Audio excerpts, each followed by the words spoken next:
안녕하세요. 남편과 저는 지인의 소개로 만나 2년을 사귀었습니다.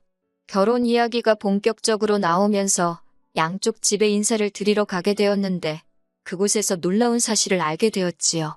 그건 바로 남편의 여동생, 그러니까 신우가 제 동창이더라고요. 동창이라곤 해도 신우와 제가 가까운 사이는 아니었지만요. 신우와 저는 같은 반을 한 적도 있지만 성격도 취향도 많이 달라서 같이 어울린 적은 거의 없었습니다. 신우 험담을 하고 싶지는 않지만 솔직히 신우는 거짓말쟁이로 유명했거든요.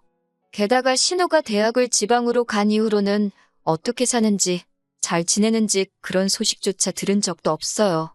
궁금한 적도 없었고 그렇게 보낸 세월이 10년이었으니 서로 어디 가서 친구라고 하기에는 무리가 있어요. 그런데 그런 신우를 시댁에 인사를 드리러 간 날 다시 마주치게 될 거라고 누가 상상이나 했을까요? 그래도 어쩐 일인지 신우가 먼저 절 알아보고는 너무 반가워하더라고요. 긴장을 너무 많이 해서 청심환까지 먹었던 저로서는 먼저 친한 척하며 다가와주는 신우라도 있으니 저 역시 반갑기도 하고 동시에 다행이다 싶었네요. 게다가 어머님께선 저와 신우가 동창이란 걸 아시고는 인연도 이런 인연이 어디 있냐면서 당신 딸 친구면 당신한테는 딸이나 마찬가지랍니다. 그러면서 앞으로 며느리가 아니라 딸이다 생각하고 아껴주시겠다 하시대요. 이후로 양가 가족들의 환영과 축복 속에서 저와 남편은 부부의 연을 맺게 되었습니다. 집은 시댁에서 멀지 않은 곳에 얻었어요. 남편 나이도 있고 해서 신우는 1년 정도만 즐기고 바로 애를 가질 생각이었는데 어머님께서 아이를 봐주신다 하셨거든요. 친정부모님께 부탁드릴 수 없었던 이유는 친정아버지가 건강이 안 좋으셔서 지방에서 요양을 하고 계셨기 때문입니다. 그래서 제게는 시댁 근처에서 사는 것도 불편하기보다는 오히려 다행이다 싶은 일이었어요. 하지만 집에 이사를 하고 나서야 알게 된 사실이 있었습니다. 그건 바로 근처에 시댁만 있는 게 아니라 신우네와 아주버님네도 있었다는 거예요. 시댁 식구들에게 둘러싸여 살게 된 거라고 생각하니 벌써부터 머리가 아프고 속이 다 갑갑해지더군요. 저는 남편에게 왜 미리 말하지 않았냐고 따졌습니다. 그러자 남편은 무슨 말이냐며 자기는 분명히 말했었다며 딱 잡아떼는데 진짜 어이가 없어서 그렇다고 그런 일로 파혼을 하겠다 하자니 그건 그거대로 쪽팔리잖아요. 결국 남편한테 신나게 퍼붓는 것 말고는 할 수 있는 일이 없었네요. 그래도 다행히 결혼하고 한 반년까지는 시댁 식구들 근처에 사는 게 생각했던 것만큼 나쁘지는 않았어요. 어머님 아버님이 일주일에 한 번 이상 온 가족이 모여서 식사하기를 바라시는 게 그게 조금 부담스럽기는 했는데 시쳇말로 저 혼자 독박 쓰는 건 아니었고 형님도 있어서 그럭저럭 위로가 되었지요. 신우도 친구이자 결혼생활 선배랍시고 살면서 힘든 거 자기한테 다 털어놓으라며 먼저 나서서 저희 남편 흉도 보고 그러는데 자기 딴에는 저를 편하게 해주려고 그러나 싶어서 그 마음을 고맙게 받아들였네요. 물론 그렇다고 제가 바보마냥 그런 신우를 붙들고 진짜로 제 남편 흉을 보고 뭐 그러지는 않았고요. 아무튼 이래저래 시댁 식구들과는 별다른 문제 없이 지냈습니다. 하지만 그런 시댁 식구들과 불편해지게 된 계기가 있었으니 처음 사건이 있었던 건 바로 제 생일이었어요. 원래대로라면 남편과 단둘이 고급 레스토랑에 가서 식사도 하고 백화점에 가서 쇼핑도 하고 그럴 생각이었지요. 그런데 어머님께서 생일인데 가족끼리 모여서 식사를 해야지 왜 둘이서만 나갈 생각을 하느냐고 서운하다셨습니다. 솔직히 제 입장에서야 생일만큼은 남편과 단둘이 오붓하게 보내고 싶었지만 시집 온 지 1년도 안 된 며느리 입장에서 생일만큼은 따로 보내자 소리를 하기가 쉽지는 않았지요. 결국 일이 있는 아주버님과 형님을 제외하고 세 가족이 모여 식사를 하게 되었습니다. 말이 나와서 말이지만 제 생일은 그저 핑계였을 뿐 제 의견은 하나도 중요하지 않더라고요. 식당도 메뉴도 전부 다 아버님이 하시고 싶은 대로 정해졌으니까요. 아버님께서 오랜만에 양고기가 드시고 싶다 하셨는데 저는 양고기는 냄새 때문에 원래 잘 안 먹습니다. 제 생일이기도 하니 제가 양고기는 다음에 드시고 오늘은 다른 거 먹자고 했어요. 그런데 남편이 그냥 양고기 먹으러 가잡니다. 모처럼 어머님 아버님 모시고 외식하는 건데 드시고 싶다는 거 먹으러 가는 게 좋겠다나요? 어이가 없고 속도 상했습니다. 남편도 제가 양고기를 먹지 않는다는 걸 잘 알고 있었으니까요. 결국 다들 양고기 타령은 해대지. 저는 힘없는 며느리일 뿐이지. 이래저래 짜증만 솟구쳐서 이럴 거면 차라리 집에서 혼자 물 마른 밥에 김치나 먹었으면 좋겠다 싶더라니까요. 안 간다 할 수 없으니 울며 겨자 먹기로 따라갔습니다. 아니나 다를까 입에 안 맞아서 못 먹겠더라고요. 그러자 어머님이랑 신우가 한다는 소리가 생긴 거랑 다르게 되게 예민하답니다. 걱정해주는 말투긴 했지만 제가 꼬인 건지 곱게 안 들리대요. 그렇게 식당에서 한창 식사를 하는데 신우가 갑자기 맞다 그러더니 가방에서 주섬주섬 뭔가 꺼내서 저에게 주더라고요. 열어보니 그 안에는 명품 브랜드의 지갑이 있었습니다. 그러면서 한다는 말이 너 이런 거 못 들어봤지? 그러는 거예요. 황당한 제가 못 드는 게 아니라 필요가 없어서 안 사는 거라고 한마디 했습니다. 그런데 남편이 제 옆구리를 쿡 찌르며 그냥 고맙다고 하고 받으면 되지 왜 주는 사람 민망하게 그러냐입니다. 어머님 아버님께서도 못 들어봤건 안 들어봤건 당신 딸 덕분에 제가 명품 지갑도 가져보는 거 아니냐며. 저더러 복도 많답니다. 이렇게 며느리 생일을 챙겨주는 시부모도 흔치 않은데 올케 선물까지 주는 신우도 있고 저더러 우리 며느리 좋아서 기분이 째지겠다며 저것 봐 입 찢어지네 그러더라고요. 정작 저는 신우의 말과 어머님의 자화자찬에 있는 대로 빈정이 상하는 상황이었는데 말이지요. 그리고 한편 역시나 양고기는 제 입에 맞지 않았고 저는 결국 5점도 못 먹었습니다. 그런데 다른 사람들은 얼마나 잘 먹었는지 꺽꺽 트름을 해대느라 난리대요. 식당을 나오면서 어머님이 하시는 말씀이 원래는 당신이 사주려고 했는데 신우가 비싼 선물도 줬으니 밥은 저더러 사랍니다. 솔직히 하나도 안 반가운 선물에 입에 맞지도 않는 식사를 하고 돈까지 덤태기를 쓰는 것 같아서 기분은 완전히 꽝이었지요. 그리고 며칠 뒤 저는 모처럼 친구를 만났습니다. 친구와 이런저런 이야기를 하다가 신우한테 생일 선물로 받았다며 명품 지갑을 꺼내 보여줬습니다.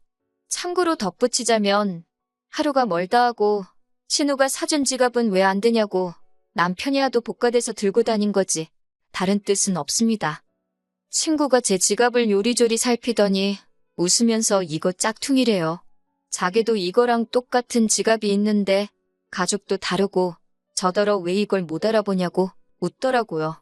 그래도 설마 짝퉁을 줬겠나 싶어서 마침 저희가 백화점 근처에 있었기에 바로 매장에 가서 감정을 받아봤습니다. 그리고 그 결과는 진짜로 가품이더라고요. 혹시나 신우도 남한테 속아서 산 건 아닌가 그런 생각이 들었습니다.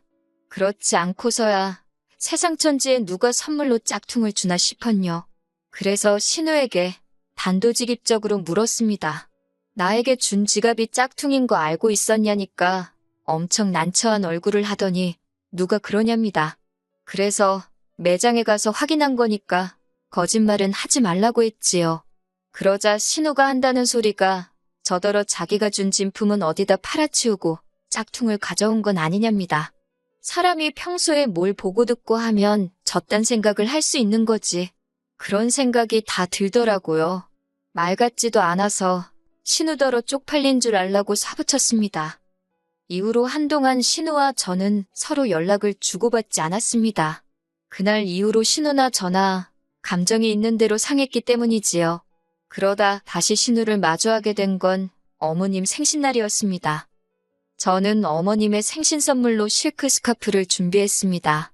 남편이 어머님이 오랫동안 가지고 싶어 하시던 브랜드라며 힌트를 줘서 비교적 쉽게 고를 수 있었어요. 그런데 이게 웬일이지 신우도 남편처럼 자식이랍시고 어머님이 뭘 갖고 싶어 하시는지 정도는 기억을 하고 있었던 모양이에요.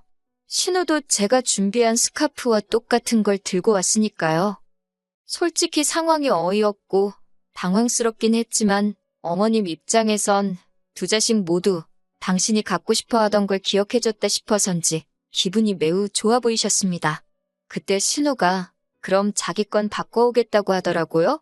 어머님도 그러라 하셨고 그런데 제가 화장실을 다녀오다가 어이가 없는 상황을 목격했지 뭐예요. 신우가 자기가 사온 스카프하고 제가 어머님께 드린 스카프를 바꿔치기를 하고 있더라고요.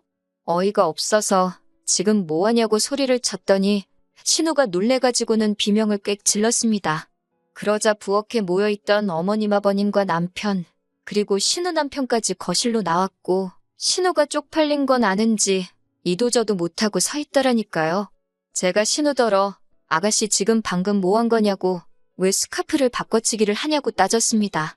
그러자 신우가 자기가 언제 그랬냐면서 그냥 진짜 똑같은 건가 한번 확인해 본 거래요. 그런데 순간 신우가 또 시어머니 선물이랍시고 짝퉁을 사왔나 보다 하는 생각이 퍼뜩 들더군요. 자기가 사온 짝퉁을 자기 어머니가 쓰게 두고 가고 진짜인 내 걸 지가 챙겨가려고 했구나 싶더라고요. 도둑이 별건가요? 남이 거 가져가면 그게 도둑이지. 제가 신우 손에서 제가 사간 스카프를 뺏었습니다. 그리고는 제 물건에 손 떼지 말라고 했지요. 그러자 그 모습을 본 어머님께서 저더러 왜 신우한테 그런 식으로 행동을 하냐입니다. 어머님은 저와 신우 사이에 있었던 뒷 일은 모르시니까 저러시는구나 싶어서 아차 싶더라고요. 저는 어머님께 죄송하다. 그런데 저번에 신우가 준 지갑이 가짜였다. 그런데 신우는 자기가 준 진짜를 제가 가짜로 바꿔치기 했다고 하더라. 제가 못하러 그런 짓을 하겠냐. 그런데 이번에도 신우가 또 가짜를 사와서는 진짜인 제 거랑 바꿔가려는 것 같다고 사실 그대로 말씀드렸네요. 그러자 옆에서 듣고 있던 신우가 대뜸 억울하다며 울어버리대요. 어이가 없어서 무슨 초등학생도 아니고 울면 장땡인가요? 그런데 한참 듣고 계시던 어머님께서 저더러 가짜냐 진짜냐 그런 게 그렇게 중요하냐입니다. 어떻게든 챙겨주고 싶어서 그런 신우 마음을 좀 헤아려주면 안 되냐고요. 다른 사람도 아니고 내 딸인데 당신이 명품 그런 거 들어봐야 얼마나 들겠냐고. 나이 먹은 사람이 쓰고 다니느니 내 딸이 쓰는 게 더 값어치가 있지 않겠냐 하시대요. 그러니까 자기는 신우가 사온 거 쓸 테니 제가 사온 건 신우한테 그냥 주라고 하시더라고요. 내가 어머님 쓰시라고 내 돈 주고 사온 거지. 신우 사줄 거면 내 돈이나 썼겠냐고. 그럴 생각 없다고 했습니다. 신우도 저한테 저번에 짝퉁을 진짜라고 하고 주지 않았냐고. 신우한테 줄 거 있으면 저도 신우가 했던 대로 짝퉁 사다 주면서 있는 생색 다 내면서 줄 테니 제가 사온 건 신우한테 줄 생각 없다고 도로 가져가겠다고 했어요. 그러자 지금 며느리가 시애미 가르치려 드냐입니다. 평소에도 당신과 당신 딸을 얼마나 무시했으면 시애미 앞에서 신우 못난 점을 이르는 거냐며 시댁 식구들한테 둘러싸여 욕을 먹으니 그거 참 기분 더럽더라고요. 옆에 서 있던 남편이란 작자도 별 구실은 못하고 제가 딸이나 마찬가지라더니 결국 딸과 며느리 문제에서는 명백히 누가 잘못했는지가 확실한데 제 탓을 하는 겁니다. 제가 어머님더러 어머님 생각 잘 알겠다고 마음이 중요한 거네요 라며 사간 스카프를 챙겨서 나왔습니다. 앞으로 제가 마음으로 많이 효도하겠다고 외치고선 말이에요. 별로 큰 기대도 하지 않았습니다. 딸처럼 대해준다 하셨다고 한들 멀쩡히 친정부모님 계시는데 저도 시어머니를 엄마처럼 대할 생각도 없었거든요. 애초에 믿지도 않았고 말이지요. 그냥 적당히 거리 두면서 다른 며느리들 하듯이 제가 할 도리 정도만 챙겨서 할 생각이었는데 이 일을 겪고 나니 그것도 과분하게 하는 거 아닌가 싶은 생각이 들었어요.